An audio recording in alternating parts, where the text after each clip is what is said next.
GH fan fantasy alert. Sidwell buys Nelle's freedom and wreaks havoc. General Hospital fans believe it is time for Nelle to return.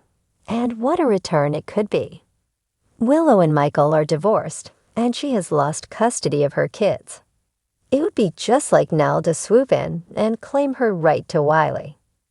We're beginning to see Sidwell's Carlo Rhoda true colors, and they are not pretty. He pretends to be a nice guy, but he is anything but. Natalia's Eva LaRue. X is out to get Sonny Morris Bernard and has no problem hurting the mob boss's family. He probably set the fire that almost killed Michael, Rory Gibson, and definitely bought off the judge so that Michael got custody of his children. Not sure yet what the point of that was. We wouldn't put it past Sidwell to have found Nelle, ex-Chloe Rainier, who probably faked her death. She is the perfect person to hurt the Corinthos clan because she has done it many times before and would happily do it again. All Sidwell would need to do is buy off another judge to pardon the evil Nelle, and then just set her loose on Sonny's family. She is Wiley's Viron Weaver, biological mom, after all, and she would try to get him back by any means necessary. With Jens's help, she may be able to do it. Before she died, Nelle and Willow, Caitlin McMullen, hated each other, but Nelle disappeared before she even knew Nina, Cynthia Watros, was her mom, let alone that Willow was her sister. That was when Willow was sweet and in love with Michael. How would the sisters react to each other now that everything has changed? Nelle may try to get Willow on her side to take the children away from their father. It wouldn't be a surprise if Drew, Cameron Matheson, talked Willow into working with Nelle. With Sidwell's help, it may be possible. Do you think Nelle will return and wreak havoc in Port Charles once again? Let us know your thoughts in the comments section. Port Charles has seen its fair share of chaos, but no one could have predicted this twisted tale of revenge, redemption, and shocking resurrections. Buckle up, General Hospital fans, because in this fantasy fanfic, Mr. Sidwell, yes, the mysterious financial puppet master known for lurking in the shadows, makes his boldest move yet. He buys Nelle Benson's freedom, and together they unleash havoc like never before. The setup, secrets behind bars. Down in Pentonville, the mood was grim as ever, until the guards showed up with a surprise. "Pack your things, Benson," one barked. "You're going home." Nelle blinked. Home? For years she'd schemed and dreamed of escape, but her legal options were exhausted. No early parole, no miracle testimony, no long-lost twin identity to save her. So how? She didn't get answers until she stepped into the sleek black town car idling at the curb. Inside was none other than Mr. Sidwell, grinning behind his sunglasses. "I always invest in potential," he said, handing her a chilled bottle of water. "And you, Nelle, are one hell of an undervalued asset." Nelle's lips curled into a dangerous smile. "So what's the plan?" He leaned in. "Let's burn Port Charles to the ground." Phase 1, the Great Deception. Back in town, chaos was already brewing.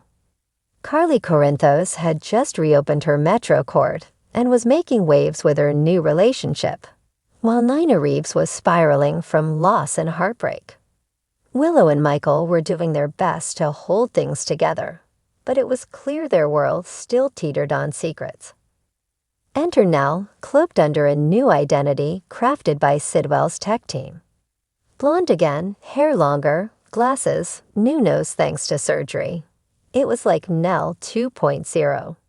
She started slowly, working at GA's admissions desk under the name Ella Sinclair.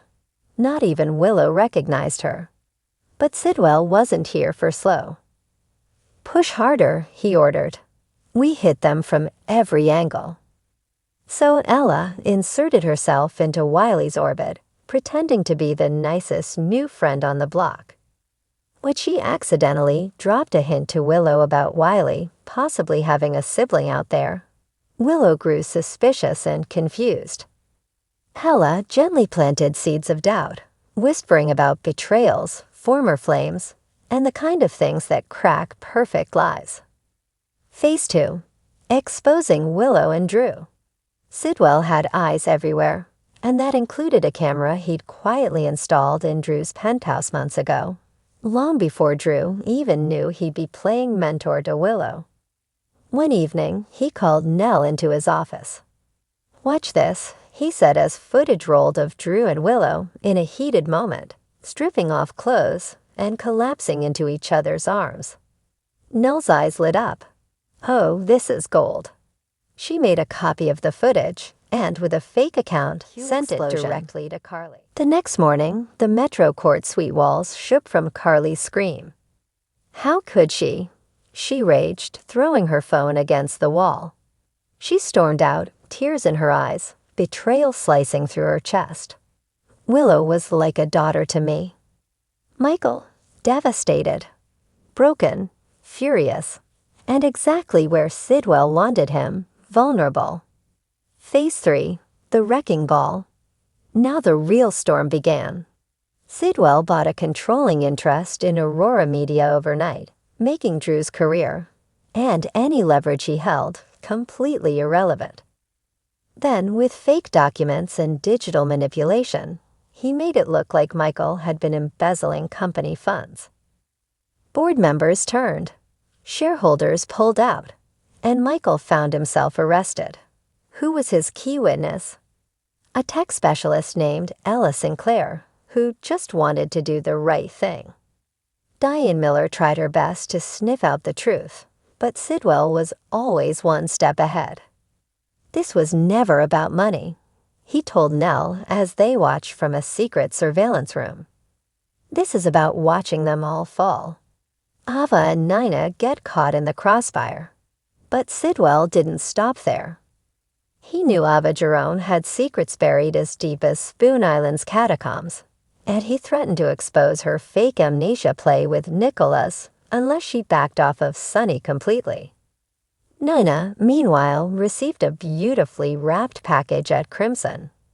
Inside, a bottle of perfume she used to wear when she and Silas were together, and a note written in Nelle's old handwriting. "Did you really think I was dead? Think again. Let's finish what we started." Nina nearly collapsed.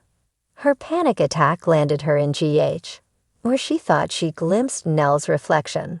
But when she turned, Ella was already gone. Sidwell's chaos web had been spun so tightly, so perfectly, that no one even knew who was pulling the strings. They were all too busy turning on each other.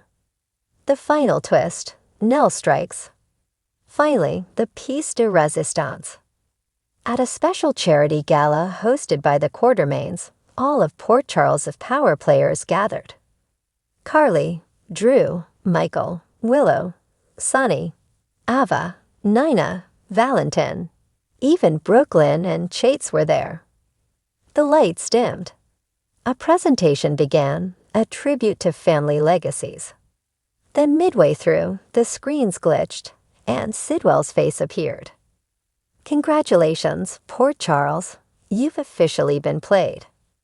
And the footage started Drew and Willow's betrayal, Michael's embezzlement, Carly's past sins, Ava's blackmail files, Nina's manipulations, all of it. Every dirty secret laid bare. And then last, an old video of Nelle. "You all buried me. But guess what? I never stay down." The crowd gasped. Willow fainted. Carly lunged for the screen. Sonny narrowed his eyes, instinctively reaching for his phone. But it was too late. The damage was done. The aftermath. The next morning, the town was in ruins. Michael was out on bail, but disgraced. Drew had resigned. Willow had disappeared. Carly was holed up in her house, refusing to speak. Nina left town again, perhaps for good. Sonny was spinning, trying to figure out who could have orchestrated such precision hits from the shadows. And Sidwell, sitting across from Nelle in a private jet, sipping champagne. "Where to next?" she purred. He clinked his glass against hers. "Wherever they least expect us." Poor Charles had no idea what was coming next. And by the time they figured it out, it might be too late.